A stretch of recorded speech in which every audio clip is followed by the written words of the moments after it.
envie d'entreprendre, volonté de réussir, regardez le Club Éco d'Objectifnews.tv avec la Banque Populaire Occitane.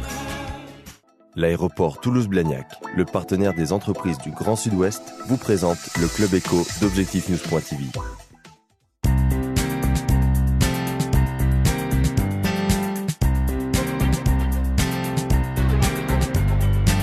Bonsoir et bienvenue dans le Club Éco d'Objectifnews.tv. Nous recevons ce soir François de Kérimel. Bonsoir. Bonsoir.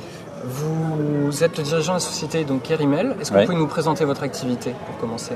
Oui, simplement. Je suis agriculteur, donc je suis installé agriculteur depuis 1978. Et très vite, je me suis rendu compte que le marché, pour moi, le marché traditionnel, c'était la vente des broutards sur l'Italie. Et c'était un marché dont je n'avais aucune maîtrise.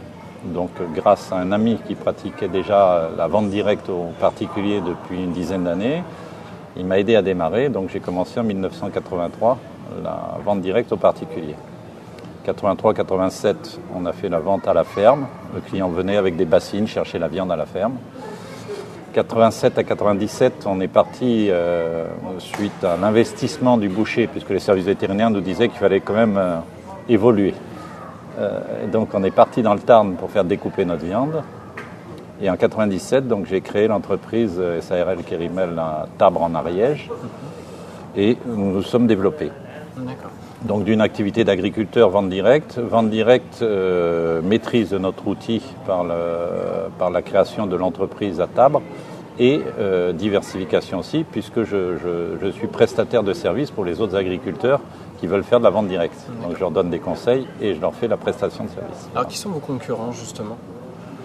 Mes concurrents, il y en a de multiples, mais les concurrents les plus directs, si je puis dire, c'est tous mes collègues agriculteurs. Donc vous voyez que... Mais comme je travaille pour eux aussi, donc c'est à la fois, c'est plutôt une dynamique, c'est plutôt une éthique dans laquelle on pense qu'il y a de la place pour tous les agriculteurs qui travaillent bien. C'est quand même la grande majorité. D'accord. Et que représente l'entreprise en termes d'emploi et en termes de chiffre d'affaires ? Alors en 97, quand j'ai commencé, j'avais 3 salariés. Et aujourd'hui, j'ai 22 salariés, donc 18 équivalents temps plein.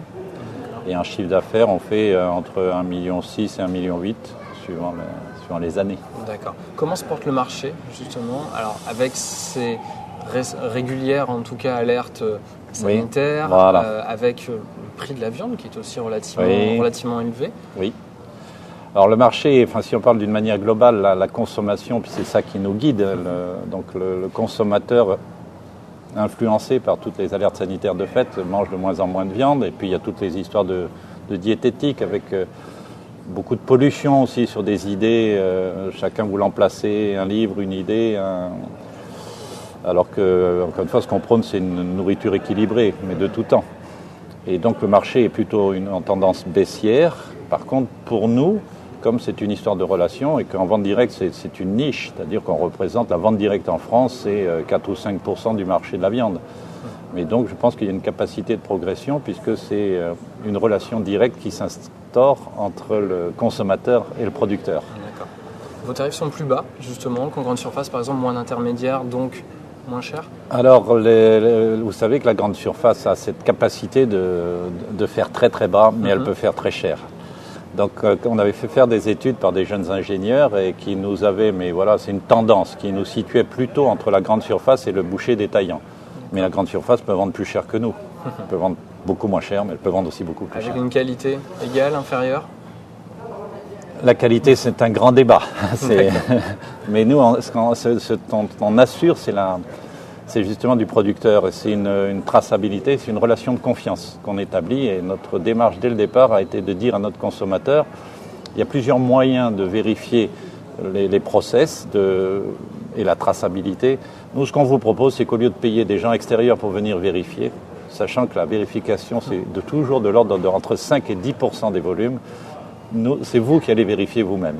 D'accord. Donc on vous invite, quand vous voulez, puisque vous êtes notre consommateur, vous passez à l'improviste et vous vérifiez vous-même les méthodes d'élevage et le mode de travail. Vous venez de remporter dans votre catégorie, tout au moins, le premier prix de l'égalité homme-femme, un prix organisé par le Conseil régional de Midi-Pyrénées. Oui. Comment vous l'accueillez, cette distinction ?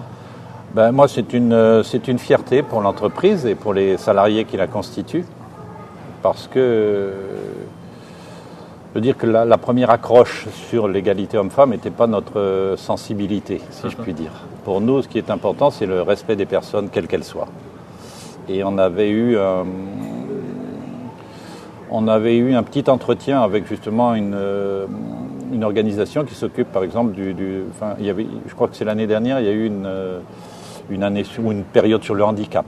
Bon, et ils étaient venus nous interviewer parce que nous, que la personne soit homme, femme, en situation de handicap, il n'y a aucune différence. Pour nous, l'important, c'est de respecter les personnes.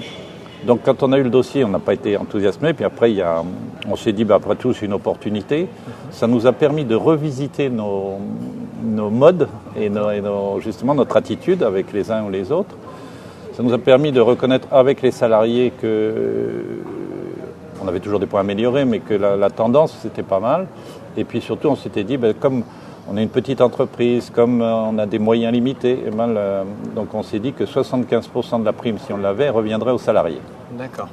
Voilà. Donc cette prime, vous l'avez eue ? Oui. Elle reviendra donc 75% sera distribué aux salariés. D'accord. Est-ce que concrètement, puisqu'on parle d'égalité homme-femme, vous avez mis en place des dispositifs concrets de votre entreprise, salaire identique par exemple ? Alors bien sûr, mais c'est pour ça qu'on ne met pas de dispositif en place. Pour nous, c'est naturel que le poste soit accessible à chacun ou à chacune, bien sûr, et qu'après, en fonction du poste, la personne a le salaire qui va.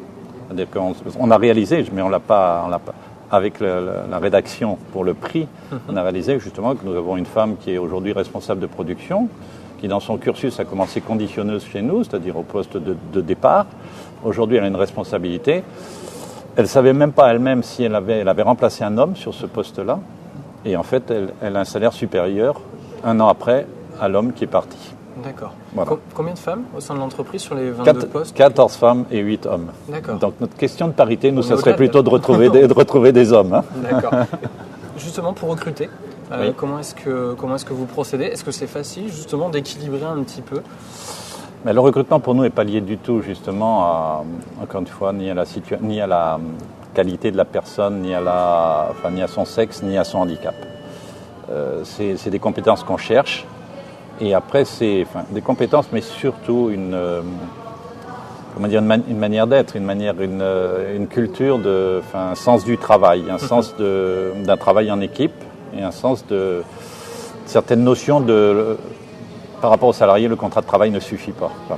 On essaye de développer justement cette notion que si on est pur dans une relation contractuelle, ça ne suffira pas dans une PME. D'accord. Voilà. Merci de nous avoir expliqué tous ces dispositifs justement. Et merci de nous avoir suivis sur objectivenews.tv.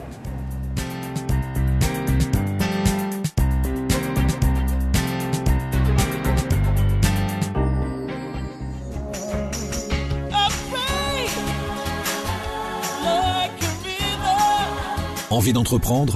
Volonté de réussir ? C'était le Club Éco d'objectivenews.tv avec la Banque Populaire Occitane. L'aéroport Toulouse-Blagnac, le partenaire des entreprises du Grand Sud-Ouest, vous présente le Club Éco d'objectivenews.tv.